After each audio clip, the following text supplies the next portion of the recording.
We think the actual war happened, if it happened at all, around 1200 BC. It is in the Iliad that we read of Helen of Troy, the face that launched 1,000 ships, and in the Odyssey, the Trojan horse, which taught us to beware of Greeks bearing gifts, or gifts bearing Greeks. The warriors of the Iliad have left a legacy from the sublime to the ridiculous. Achilles can be found in medical books. Ajax is on every supermarket shelf. Names and images that have survived 3,000 years. These are the first stories we have in the West. And that means that if they're to last, and they have lasted for so long, they must be about virtually everything. Every time you pick up one of those stories, you're on the edge of talking about something archetypal, something that's always with us, something that's wonderfully generalized. The Iliad focuses on the archetype of one sort of hero, Achilles. Powerful, straightforward, and terrifying, the professional soldier. It tells of Achilles' great hubris, or pride, his destructive rage when that pride is injured, and finally his death at the hands of Paris. The most complex hero of the Iliad goes on to star in the Odyssey. Odysseus, whom the Romans called Ulysses, was a different kind of hero.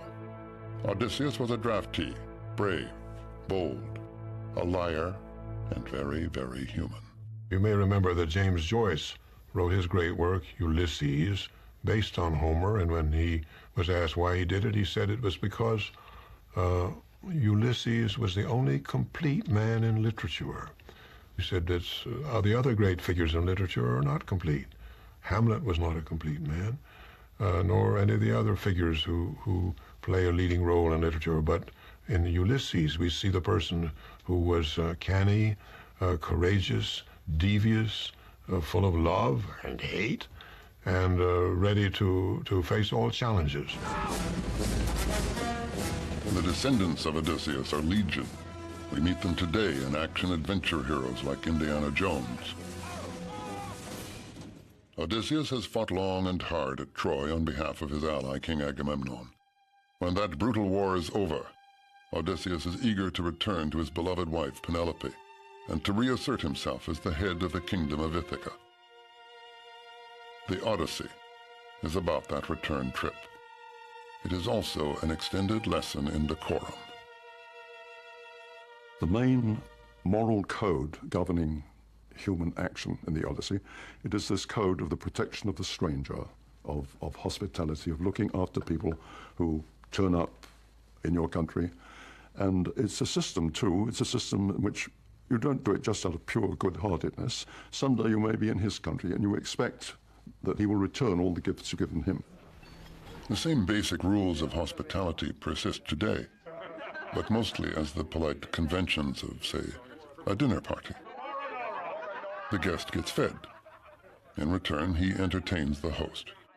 But back when civilization was just beginning to take hold, an offer of a meal could mean the difference between survival and death.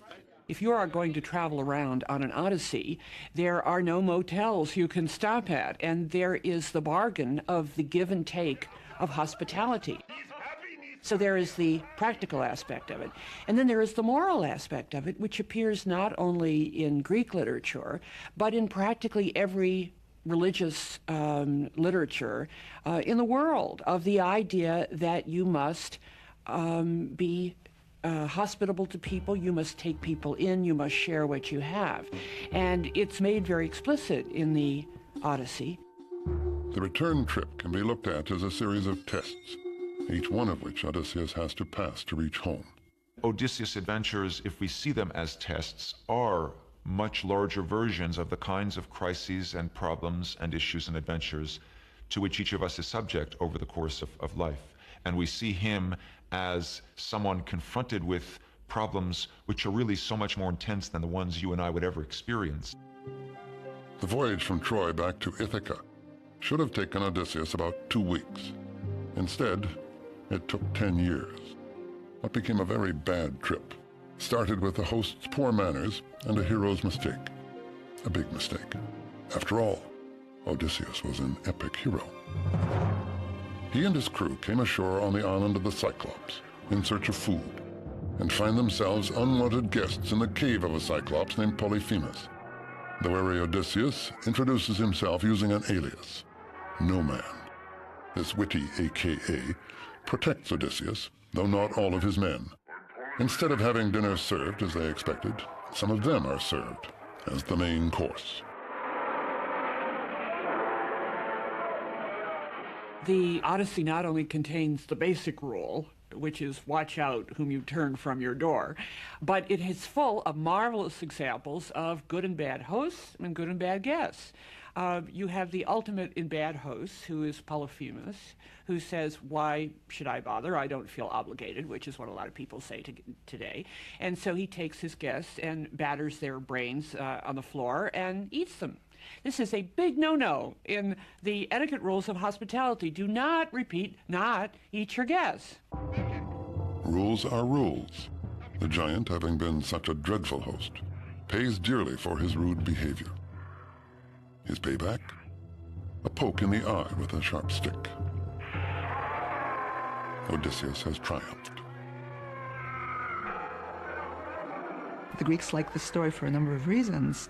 First of all, it pitted a wily, clever Greek against the monster who was bigger and stronger, and yet the Greek wins out over him because he's so intelligent. When initially Polyphemus, having been blinded and running out of his cave in rage and in anger, and in trying to get the guy who did him in, who has told him up to this point, my name is No Man, and it's a play, but Polyphemus doesn't get it, he's too dumb. But Odysseus wouldn't be Odysseus if he chose to be remembered as No Man, and in fact we wouldn't be sitting here talking about him if that's all he had said. It's when he believes he's out of Polyphemus' reach that he yells back, the one who has blinded you, I am Odysseus, sacker of cities. Son of Laertes and king of Ithaca! To your orders, men! The giant's father, Poseidon, is all-powerful in the realm of the sea. Polyphemus can't retaliate, but Dad can and does. Poseidon consigns Odysseus to wander the sea, and will send him through many a dangerous test. And so all of Odysseus' travails at Poseidon's hands, presumably, are a consequence of that need to say who I am. And I remind you in Greek, is ego, his ego, himself. And that is Odysseus. He is self, he is ego, he's the individual. This individual is going to have a long journey home. A Greek historian of the 2nd century BC mapped what he thought was the Odyssey's itinerary. It was a route that took Odysseus to 12 different destinations, including Egypt, Africa, and Sicily, and across thousands of nautical miles. Along the way, he would lose each of his ships and all of his men. Some ego trip. Myth is not mere fiction. Its origins lie in the efforts of early peoples to explain the world about them. Myth can be thought of as a form of history, or even an early stab at science.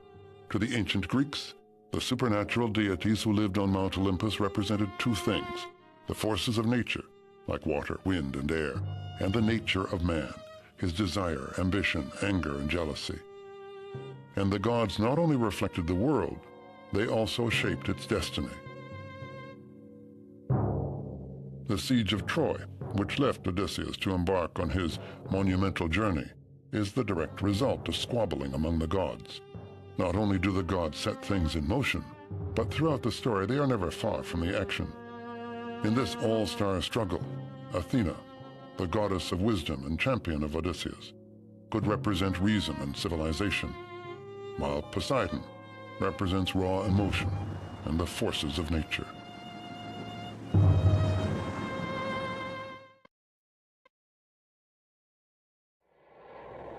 We think of an Odyssey as a long trip, a series of wanderings, a journey filled with adventure and hardships. We all follow our own Odyssey, our own voyage through life, searching for the serenity of home. Homer evoked this human Odyssey in a poem of 12,000 lines, the first known masterpiece. Sing to me of the man, Muse, the man of twists and turns, driven time and again off course once he had plundered the hallowed heights of Troy. Many cities of men he saw and learned their minds. Many pains he suffered, heartsick on the open sea, struggling to save his life. Launch out on his story, Muse, daughter of Zeus. Start from where you will. Sing for our time, too. Who was Homer? No one really knows. The question has baffled scholars for 3,000 years. The poet who is thought to have created the Western world's first great works of literature is an enigma. Now, this guy Homer, did he write both? Or is there a Homer who wrote either? Or is it someone else who happens to be named Homer who wrote these books and not the guy we think? Or is it a compendium that somehow came together during a period that we then associate with someone named Homer? We call him Homer, but we know really nothing about him at all. There are all kinds of legends that he was a wandering schoolmaster who went around reciting his poems. He may even have been a woman. That's what Samuel Butler suggested. But we don't know who he was, or some people even deny, some scholars even wonder whether there was a Homer. So I don't know who Homer is. All I know is that I'm entertained magnificently by what he, she, they, or it offer, and that both the light and the heavy aspects of what they offer are an endless source of amusement and amazement to me. Whoever he was, he evoked an heroic age in his works, a time of warrior kings and courageous seafarers, of a civilization rich in gold. Homer's epic poems have given generation after generation of Greek people enduring legends about their past. Of course, it was all myth, or so we thought. And then along came Heinrich Schliemann, a rich and highly controversial amateur archaeologist who thought Homer was telling history, and he set out to prove it. Schliemann was, as you probably know, a self-educated merchant from Germany who, when he made it in the business world, he fulfilled his boyhood wish to become an archaeologist.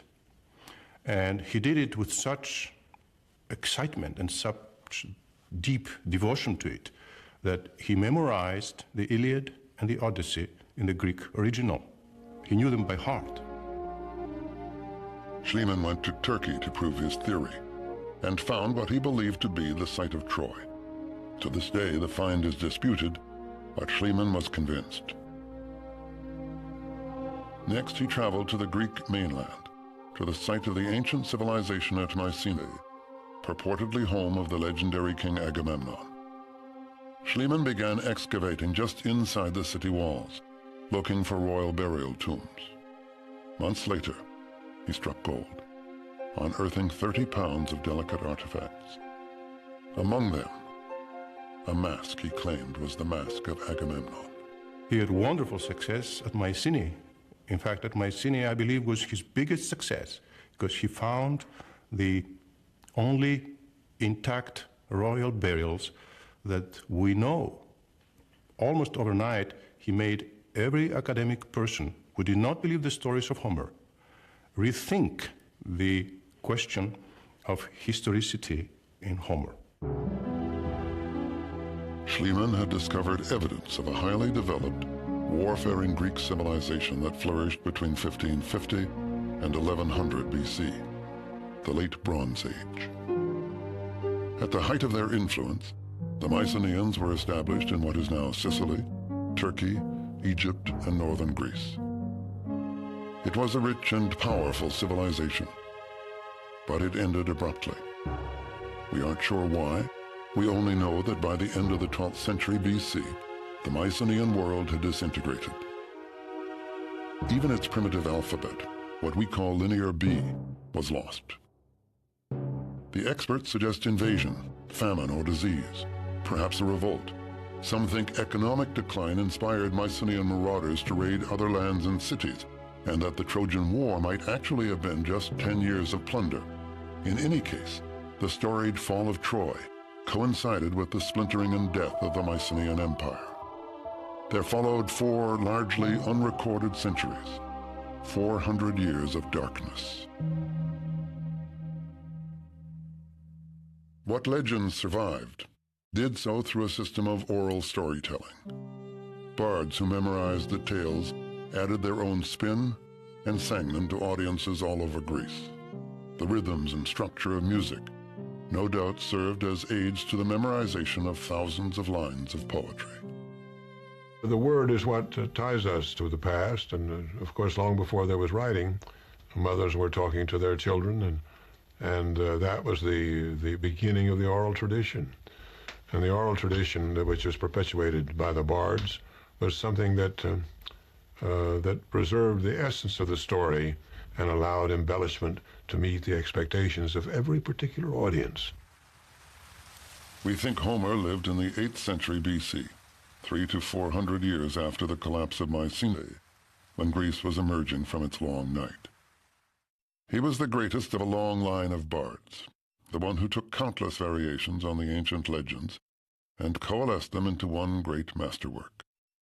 It may be hard to imagine now, but Homer must once have wowed his audiences with poetry set to music that probably sounded something like this.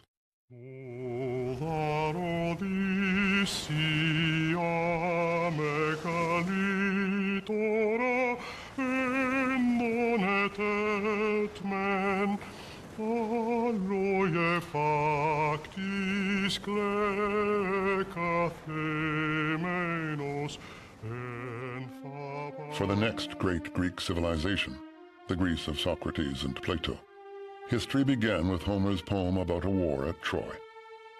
The poems taught this disparate and often warring group of peoples and city-states the exploits of their heroes and the wisdom of their culture. Greek authors quoted them much as moderns quote the Bible and Shakespeare. Like the later legends of Roland and Arthur, the Iliad and the Odyssey were literally nation-building myths. Homer might, with more than poetic justice, be called the father of his country. No alphabet had survived those dark centuries between Mycenae and Homer's Greece. It was in his lifetime, we think, that Greeks began to adapt the alphabet of Phoenician traders. Some believe Homer himself may have written his poems down on papyrus. All we can say for sure is that someone did, but papyrus decomposes, and the poems had to be repeatedly copied, often from decaying originals. The stories began to vary widely. Finally, in the 3rd century BC, 500 years after Homer's death, a definitive copy was made by Greek scholars in the Great Library at Alexandria. This version would continue to be recopied in Roman times and down through the Middle Ages.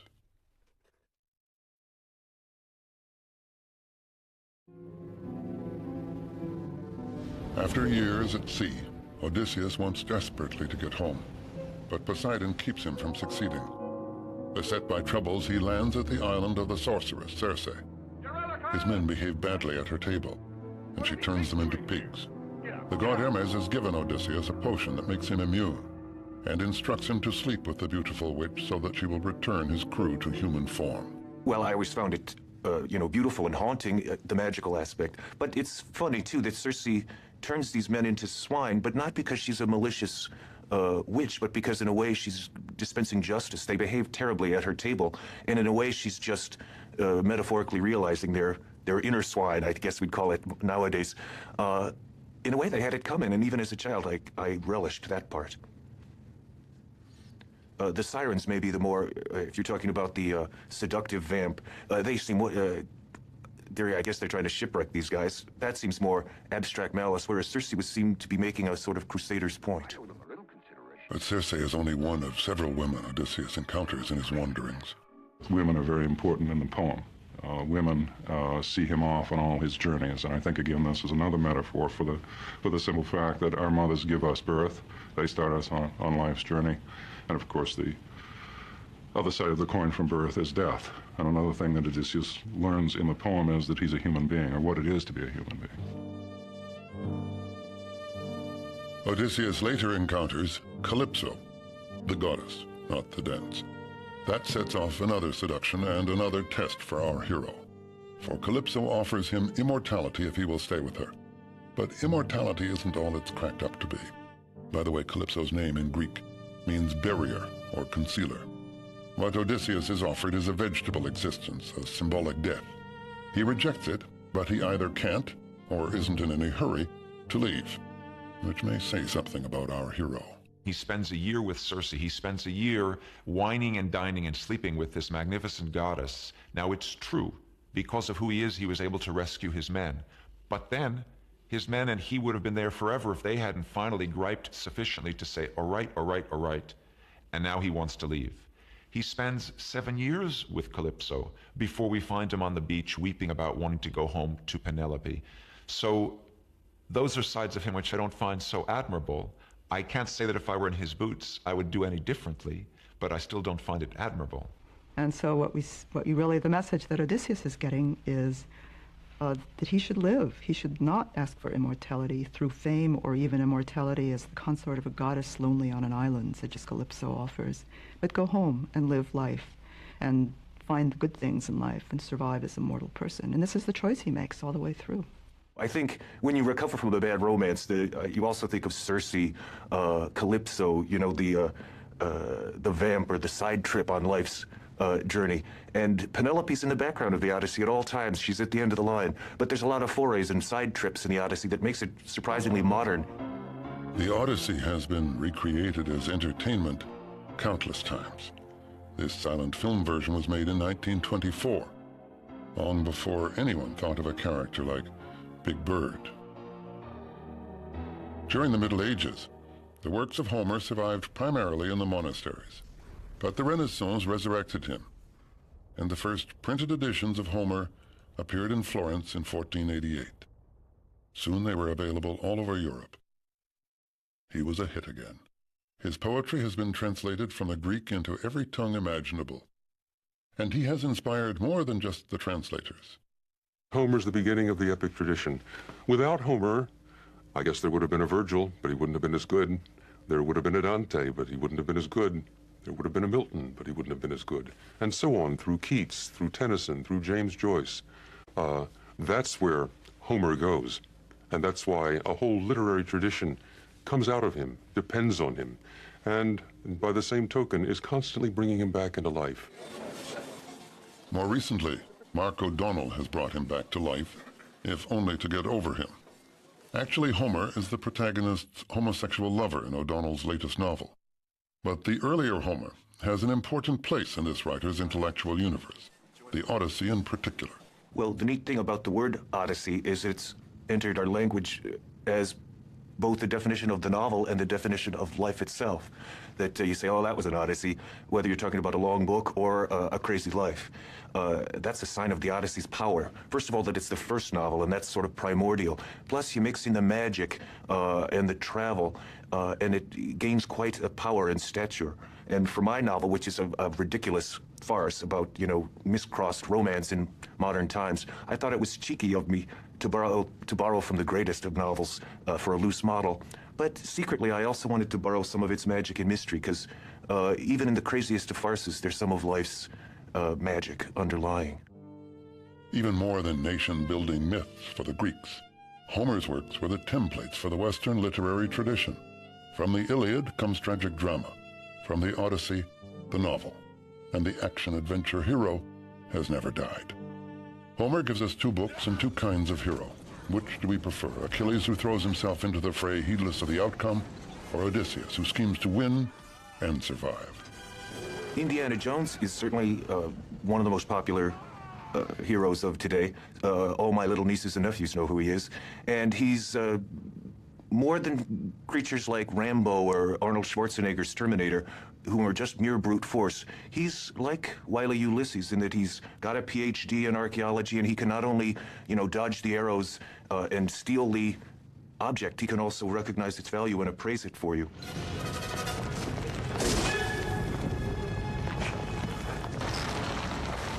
Like Indiana Jones, the heroics of Odysseus are more complicated.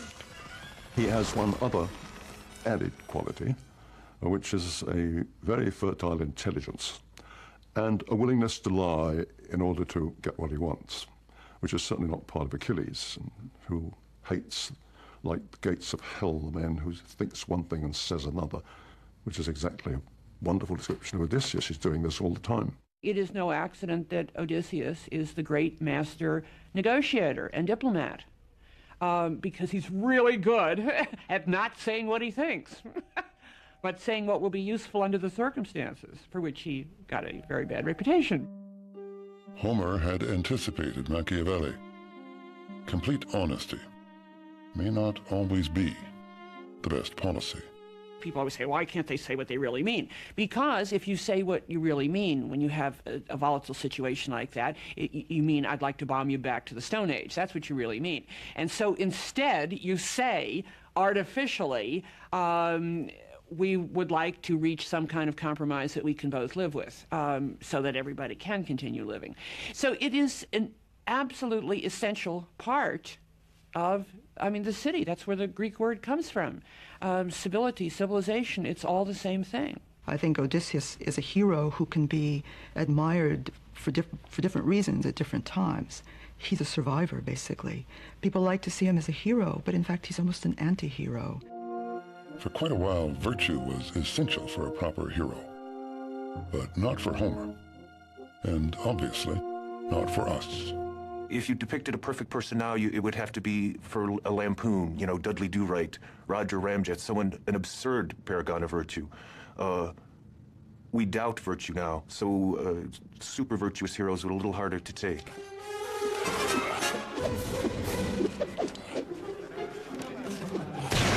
Still, we want our heroes to have a moral compass. We want them to try to do right.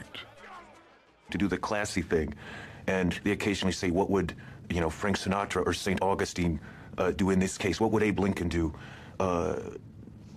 They talk about a collapse of morals. My idea of a hero is not necessarily vanquishing in battle, but treating everyone with respect and surviving, if nothing else. That's the bottom line.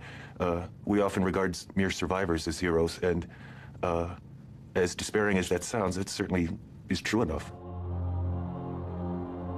Homer makes clear his preference between the two sets of heroic virtues. In the end, even Achilles votes for survival. Circe tells Odysseus that he must visit the underworld before he can continue his journey. There he meets Achilles again, a dead Achilles. Achilles is the same tough character he is in the Iliad, no nonsense. He doesn't put up with any guff from anyone. And Odysseus tries to mollify him by saying, look, Achilles, you were honored in life, and here in the underworld, everybody honors you. Achilles looks at him and he says, look, don't praise death to me. I'd rather be the meanest slave on earth than king of the dead. The tales have a purpose. They are not repetitive. They show Odysseus facing a number of different challenges, and as he goes through these tales, in each one of them, he is invited to forget the return home, to forget home, to stop living in a way, to die, to cop out. But he has learned something on these journeys, and I think what he's learned is life with all its suffering is better than anything else. Stay alive.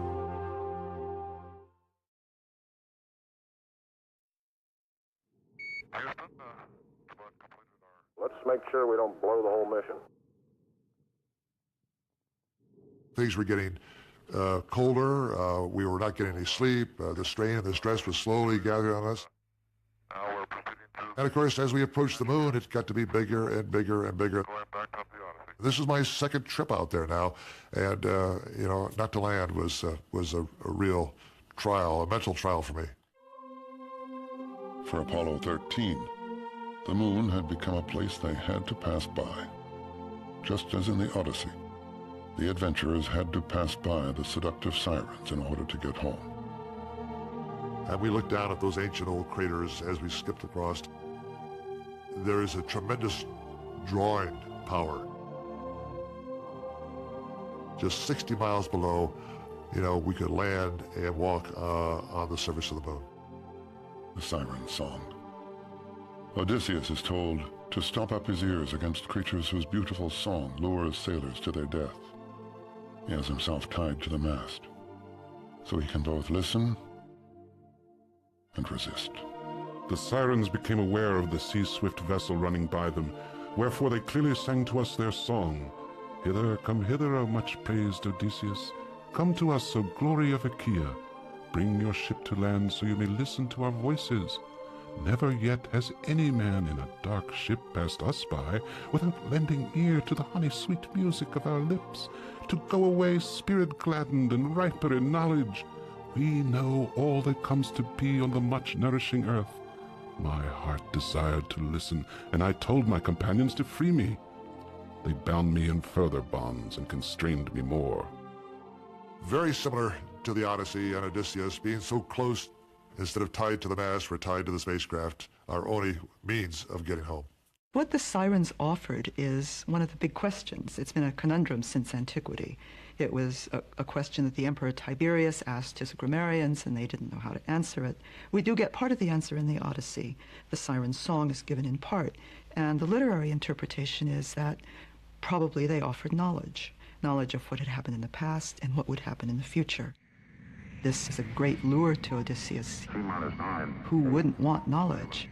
6, 5, 4, 3, 2, 1, 0. Ignition. Ignition, Blake. Roger. Liftoff. Apollo 13's change of fortune meant its crew never reached their destination. But like Odysseus, they learned something about themselves. And like Odysseus, they were on the adventure of their lives.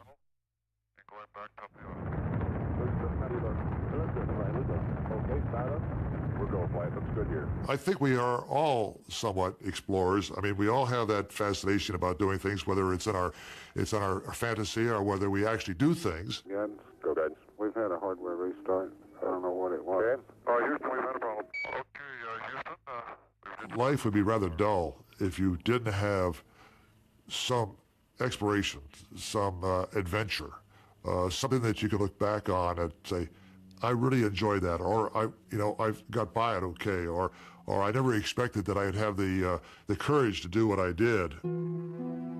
Odysseus has been years on his journey now, sailing from one ordeal to another, and more to come. Having gotten past the sirens, Odysseus knows his route will take the ship past the deadly whirlpool Charybdis and the many-headed monster Scylla, who lives in a cave above the sea. And between them he must make a choice. Which is the lesser evil? He always has choices. He has the choice of going past Scylla or taking the route of the whirlpool, and he's been told that if he takes the whirlpool, it's most likely that the whole ship will be destroyed and sucked down into this terrible Charybdis. On the other hand, he knows that if he goes past Scylla, he will lose 6 men. So he decides not to tell his men about that, because he realizes that if they knew that 6 of them would die, they would stop rowing in that direction. And he tries to fight Scylla, but she cannot be fought. He has been told that too. And before he even sees her coming, Scylla has taken 6 of his men and is eating them up in the mouth of her cave. And he thinks this is the most horrible sight he's ever seen. But he gets through. We're often faced with lousy choices. Life seems to be a long succession of trade-offs, and survival itself comes at a price, as Odysseus has learned. Homecoming is an eternal theme, an archetype, as strong today as in the time of Odysseus. The theme of homecoming appeals to everyone. Everyone who's fought in the foreign war, people who've taken hazardous journeys of any kind, even to the casual journey. There's great pleasure in coming home to the place that is yours, that is familiar to you, and to the people especially. Last drill. Go for it, These veterans of World War II gather often at a Northern Virginia hardware store to lend a helping hand, and then trade stories of war and homecoming. I finally got home. My dad worked in a bakery shop, and I walked in the bakery shop, and he saw me, and he went up to his boss, and he said, Bob's home. That's it. And we took off. It was the most pleasant thing you ever saw. Homecoming means coming back to the first dawn, to the first sounds, to the trees that you first saw. That is unforgettable. Whatever else you see, they don't replace them. So memory is what keeps you here. Between the Trojan War and the sea voyage, Odysseus has been away from the kingdom of Ithaca for 20 years. In the meantime, the young men of the kingdom have taken over his household. They are demanding that his wife, Penelope, give her husband up for dead and marry one of them.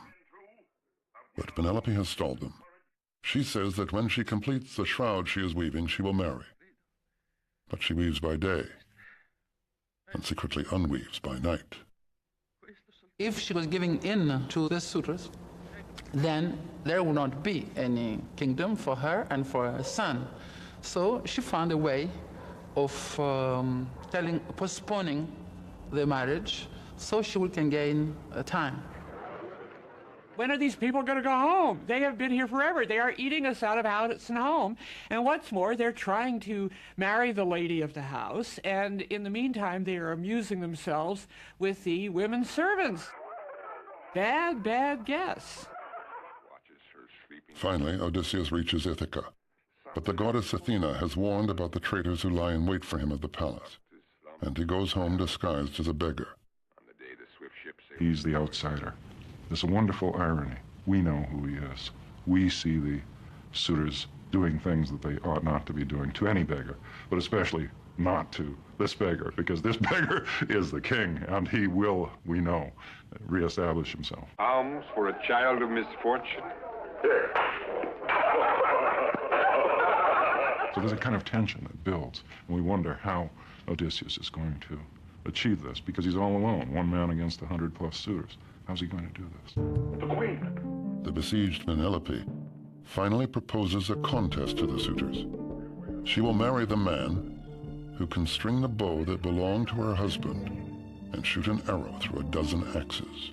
Homer has built the picture of them as ugly to make us feel not only comfortable, but I think very satisfied with that magnificent moment when one after the other of these little twerps has tried and not been able to string the bow. And that wonderful moment when Odysseus, it's the fantasy we all have. It's being pulled out of the audience to step onto the basketball court and being the superstar that no one knew was the superstar.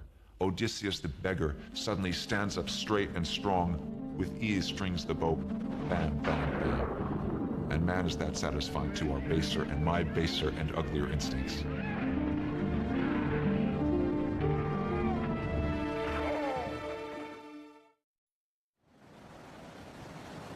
The tests are over, at least for now. And for the first time in 20 years, Odysseus and Penelope embrace. Really home at last. That's not icing on the cake. That's the very cake itself. That's the very substance of the poem. That coming back to home, coming back to earth, embracing it, and finding that's where one has begun and where one wants to go ultimately. So joy is now to her the sight of her husband vivid in her gaze, that her white arms embracing his neck would never for a moment let him go. Dawn with her rose-red fingers might have shone upon their tears, if with her glinting eyes Athena had not thought of one more thing. She held back the night, and night lingered long at the western edge of the earth, while in the east she reigned in the dawn.